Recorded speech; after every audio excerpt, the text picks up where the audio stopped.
प्रधानमंत्री नरेंद्र मोदी ने ट्वीट किया है, श्रद्धांजलि दी है। लिखा है कि मैं शब्दों तो परे दुखी हाँ, दयालु ते देखभाल करन वाली लता भैन सानू छड्ड के चली गई है। प्रधानमंत्री ने ट्वीट करके श्रद्धांजलि दी है ते कहा कि मैं शब्दों तो परे दुखी हाँ, दयालु ते देखभाल करन वाली लता भैन सानू छड्ड के चली गई है।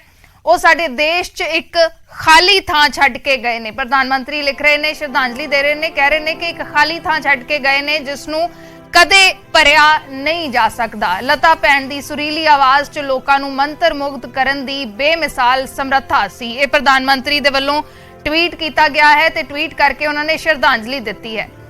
केंद्रीय मंत्री नितिन गडकरी ने भी श्रद्धांजलि दी है, उन्होंने भी ट्वीट किया है। ट्वीट करके लिखा है कि देश की शान ते संगीत जगत की सिरमौर स्वर कोकिला कोयल कह रहे ने, देश की शान ते संगीत जगत की स्वर कोकिला रतन लता मंगेशकर जी के देहांत ते बहुत भारत रतन लता मंगेशकर जी के देहांत ते बहुत दुख है। उन्होंने मेरी दिली श्रद्धांजलि।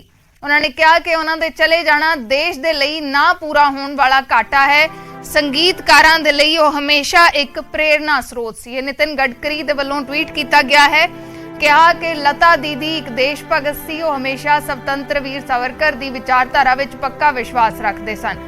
राजनाथ सिंह केंद्रीय रक्षा मंत्री, उन्होंने वल्लों भी ट्वीट किया गया, लिखा कि यह आवाज़ गुआच गई है।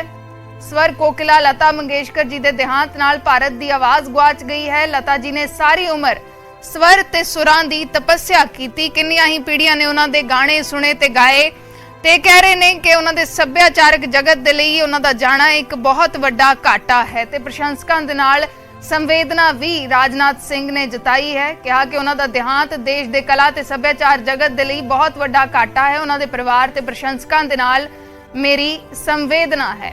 तो वक्को वक्रियां शख्सियतां श्रद्धांजलि दे रही ने लता मंगेशकर नूं। इस मौके 92 साल की उम्र दे विच लता मंगेशकर जी का देहांत होया है। भारत दे लई संगीत जगत दे लई एक वड्डा घाटा, एक दौर दा अंत, एक युग दा अंत असीं इस नूं कह सकदे हां। कोविड कॉम्प्लिकेशनस दे करके मल्टी ऑर्गन फेलियर होया। 8:12 ते सवेरे लता मंगेशकर जी ने आखिरी साह लए ने।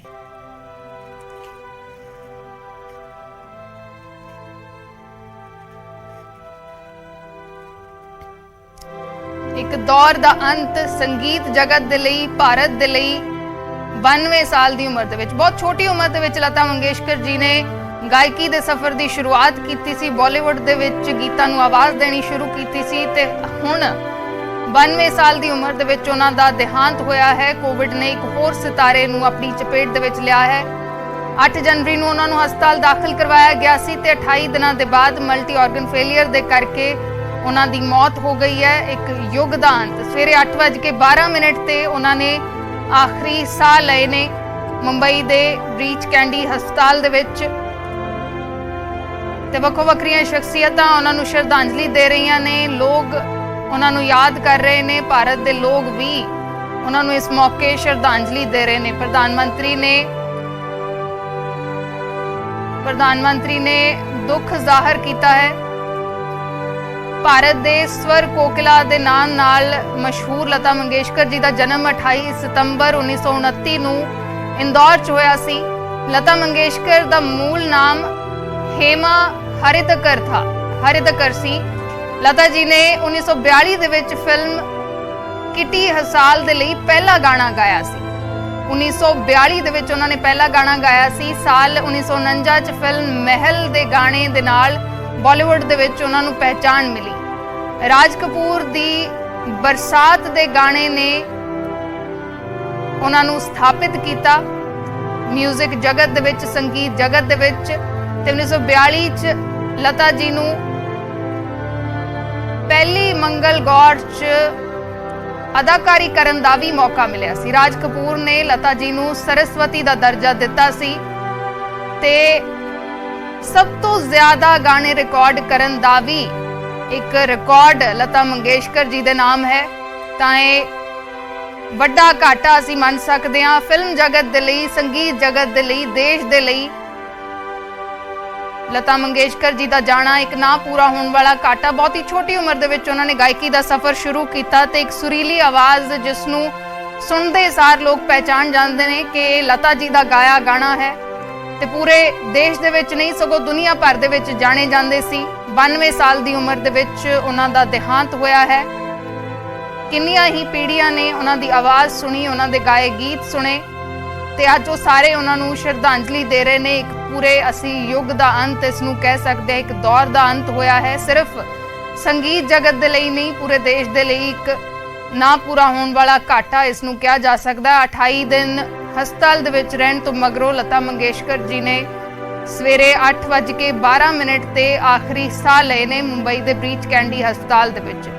ਕੋਰੋਨਾ ਵਾਇਰਸ ਪੋਜ਼ਿਟਿਵ ਉਹਨਾਂ ਦੀ ਰਿਪੋਰਟ ਆਈ ਸੀ, ਜਿਸ ਤੋਂ ਬਾਅਦ ਉਹਨਾਂ ਨੂੰ 8 ਜਨਵਰੀ ਨੂੰ ਹਸਪਤਾਲ 'ਚ ਦਾਖਲ ਕਰਵਾਇਆ ਗਿਆ ਸੀ ਤੇ 28 ਦਿਨ ਹਸਪਤਾਲ 'ਚ ਲਗਾਉਣ ਤੋਂ ਮਗਰੋਂ ਉਹਨਾਂ ਨੇ ਅੱਜ ਸਵੇਰੇ 8:12 ਤੇ ਆਖਰੀ ਸਾਹ ਲਏ ਨੇ। ऐसा है, लता स्वर्गीय लता मंगेशकर जी हमारे देश के संगीत युग का एक इतिहास था। उन्होंने अपने स्वरों से हिंदुस्तान में ही नहीं तो पूरे दुनिया में भारत का नाम एक प्रकार से ऊंचाई पर पहुंचाया था। अनेक भाषाओं में उन्होंने गाने गाए हैं और विश्व का रिकॉर्ड उन्होंने पूरा एक प्रकार से विश्व का रिकॉर्ड तोड़ा है। मेरे और उनके परिवार के और उनसे व्यक्तिगत रूप से स्नेह था, उनका बहुत प्रेम था हम सब के प्रति और उनके जाने से देश की भी हानि हुई है, संगीत क्षेत्र की भी हानि हुई है और पूरे विश्व में हमारे हिंदुस्तान को एक सम्मान प्रतिष्ठा देने वाली ऐसी वो गायिका थी। महाराष्ट्र के लिए, हमारे मुंबई के लिए, गोवा के लिए और पूरी तरह एक प्रकार से यहाँ के संस्कृति के साथ वो जुड़ी हुई थी। उनका जाना ये हमारे पूरे देश के ऊपर एक बहुत बड़ा आघात है। आज वो हमारे बीच में नहीं है, पर उनके स्वर, उनका संगीत, उनके गीत आगे भी भविष्य में ऐसी पीढ़ियों से पीढ़ियों तक हम लोग सुनते रहेंगे। मुझे बहुत दुख है कि आज मैं मुंबई आया था और आज सुबह ही एक खबर आ गई। मैं उनका दर्शन लेकर आया हूँ। मैं भगवान से प्रार्थना करता हूँ कि उनके आत्मा को शांति दे, यही ईश्वर चरणों में प्रार्थना करता हूँ। लता जी का जाना हम सबके जीवन में एक बहुत बड़ा धक्का है और इसको सहन करने की ताकत उनके परिवार को और हम सबको दे, यही ईश्वर चरणों में प्रार्थना।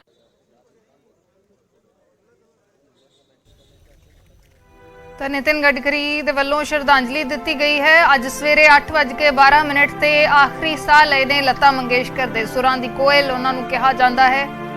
असी पूरे देश दे विच इस वेले श्रद्धांजलि दी जा रही है। न्यूज़ 18 दे वल्लों भी असी श्रद्धांजलि दिंदे हां। लता जी दे देहांत दी खबर ते दुख जताया जा रहा है। राष्ट्रपति दे वल्लों भी ट्वीट किया गया है, लिखा है कि लता जी दे देहांत दी खबर मेरे ते दुनिया लई दिल तोड़न वाली है। उन्हां दे गीतां दी विशाल श्रेणी विच भारत दी सुंदरता नूं पेश करदे होए पीढ़ियां ने अपणियां अंदरूनी भावनावां दा प्रगटावा पाया। भारत रत्न लता जी दियां प्राप्तियां बेमिसाल रहणगियां। राष्ट्रपति रामनाथ कोविंद उन्होंने भी श्रद्धांजलि दी है। लता मंगेशकर जी नूं ट्वीट किया है, कहा कि लता जी दियां प्राप्तियां हमेशा बेमिसाल रहणगियां। उन्हां दा देहांत मेरे ते दुनिया दे लई दिल नूं तोड़न वाली खबर है। राष्ट्रपति रामनाथ कोविंद ने ट्वीट किया है। तां एक वड्डा घाटा संगीत जगत दे लई, देश दे लई